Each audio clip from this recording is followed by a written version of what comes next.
Today's journey from Japan back to Europe includes a layover in Seoul, and both the flights from Tokyo to Seoul and from Seoul to Frankfurt aboard Asiana Airlines had plenty of interesting aspects to it, and I have lots of exciting details to share. That's why I've decided to split the journey into two videos, starting today with a trip aboard Asiana Airlines Airbus A321 from Tokyo Narita to Seoul Incheon. This will be followed by a separate video in 2 weeks, which will cover Asiana's Airbus A350 long-haul economy class in detail. And it'll be an exciting one, with a phenomenal cabin, delicious Korean in-flight meals, and many other little amenities. The long-haul part of the journey will be out on our channel in 2 weeks, so make sure you are subscribed so you won't miss it. But for paid channel members, the video is already available to watch right now as a thank you for their support, which helps us to continuously expand the number of airlines shown on our channel. But enough rambling for now, we've got lots of things to cover, so let's dive right in.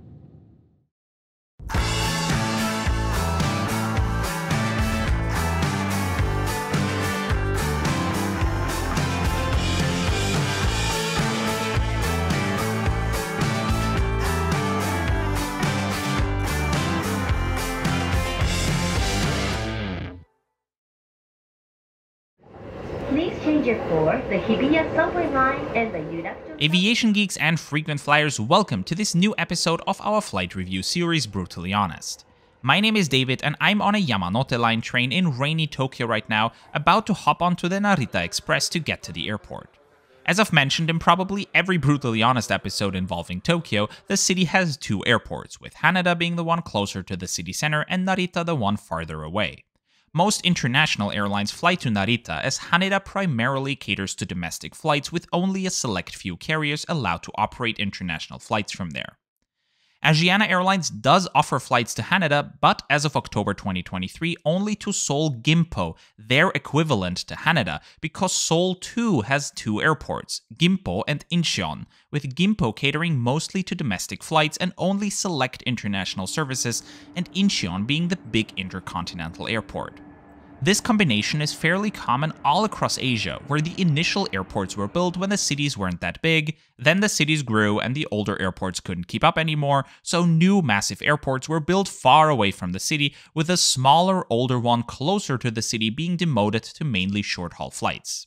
In addition to Tokyo and Seoul, this duality exists in Taipei with Songshan and Taoyuan, in Shanghai with Hongqiao and Pudong, in Bangkok with Dongmueang and Suvarnabhumi, and in Osaka with Itami and Kansai. If you know more examples for this, let me know in the comments. But I digress. After buying a new drink bottle, because Japan has some of the highest quality drink bottles in the world, and staying hydrated on long-haul flights is important, I went to an Ikiben store at Tokyo Station. That's my own little tradition when departing from Narita Airport, since it's a roughly 45-minute train ride outside of Tokyo, so to pass the time and enjoy a last bit of Japanese culture, I'm getting myself an ikiben, a type of bento specifically made to be eaten on a train. The word itself consists of iki, which means train station, and ben, which is short for bento. A smooth high-speed train with plenty of legroom, fast Wi-Fi, a delicious bento, and some nice views outside. That way, I don't mind a 45-minute commute to the airport at all. So, the first section of our journey is completed. We have made it to the airport. Okay, so Asiana Airlines, like all Star Alliance carriers, uses Terminal 1 at Narita Airport.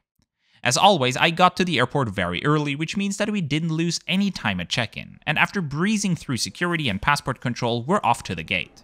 This will be our first plane of the day, HL8038, a 2015-built Airbus A321 with sharklets. Of those, Asiana currently operates 14, which come in one of two configurations. They have a domestic configuration that's just 198 economy class seats, as well as an international configuration with 12 business class seats up front in a 2-2 configuration, followed by 162 economy class seats fitted with personal entertainment screens.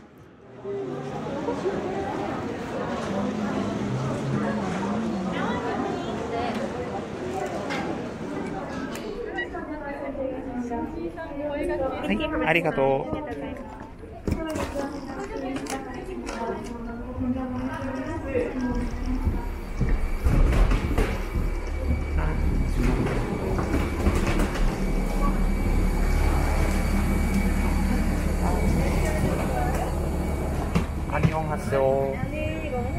Thank you.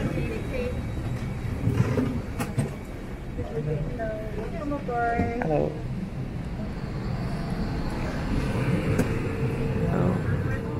Thank you. Asiana's international Airbus A321s come with mid-cabin lavatories, which are quite rare. In economy class, they seem to be using the Weber 5750, a high-quality seat model also used by airlines such as Korean Air on some of their older 777s. And even though these seats aren't the most modern, they're still holding up very well and come with lots of useful features.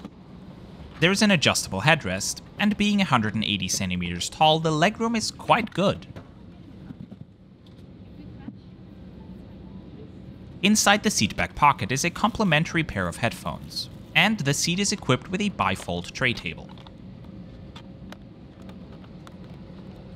There's also an adjustable entertainment screen, a cup holder, a USB port to charge small electronic devices, a coat hook, and a remote control for the entertainment system.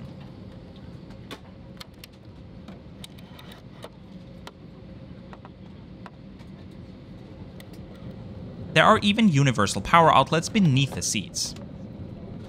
Hard to believe that's just the A321 taking us on our 2-hour flight to Seoul and not the A350 for the 13-hour flight to Frankfurt.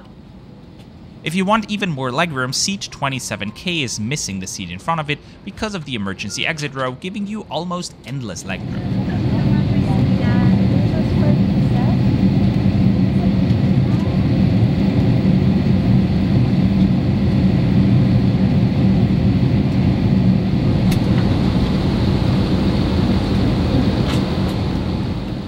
Before we take off, let's also have a brief look at what the in-flight entertainment system has to offer.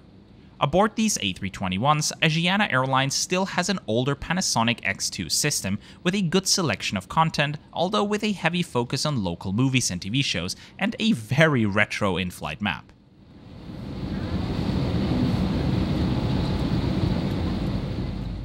Now it's time to sit back and get ready for departure.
Despite the flight being only 2 hours long, a complimentary meal service was offered with a single option for the main course. We've got some stir-fried pork with steamed vegetables over white rice, alongside a pack of gochujang sauce for those who prefer it spicy. Asiana also provided a pack of egg tofu, as well as a waffle, a cup of water, and a beverage of your choice. A delicious meal service and very impressive to be provided with one on such a short flight.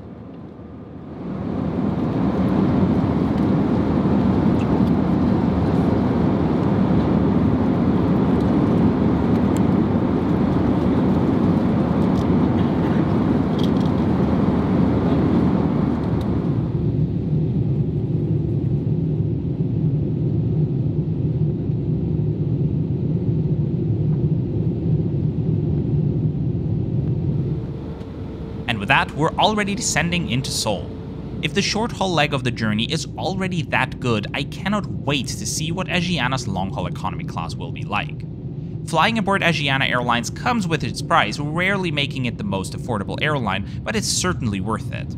I believe Asiana Airlines short-haul economy class is a particularly good deal when you book it with miles, as many of their Star Alliance partners offer award tickets within Asia for fairly low prices. It's also important to note that this plentiful service is exclusive to Asiana's international short-haul flights. On domestic flights within South Korea, they only offer complimentary beverages. We flew aboard their Boeing 767 from Jeju to Seoul Gimpo back in 2019, so make sure to check out that video too to see what their 767s are like.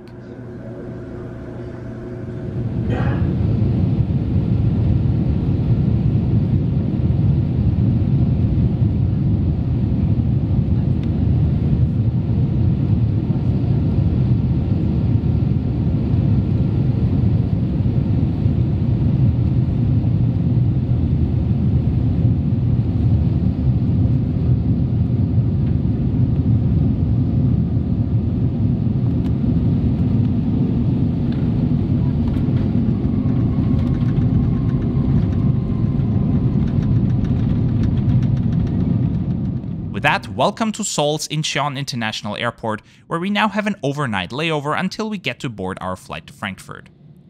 Over there you can see one of Asiana's Airbus A380s. I'm extremely excited to have a flight booked on it right now, even in the small section of economy class on the upper deck later this year.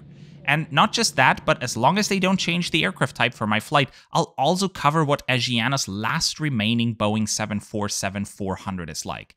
As an aviation geek, I'm very much looking forward to these two flights, so definitely make sure to subscribe to our channel so you won't miss those videos.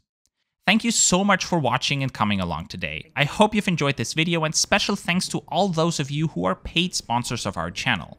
Thanks to you, we can continuously expand the number of airlines and products shown on our channel.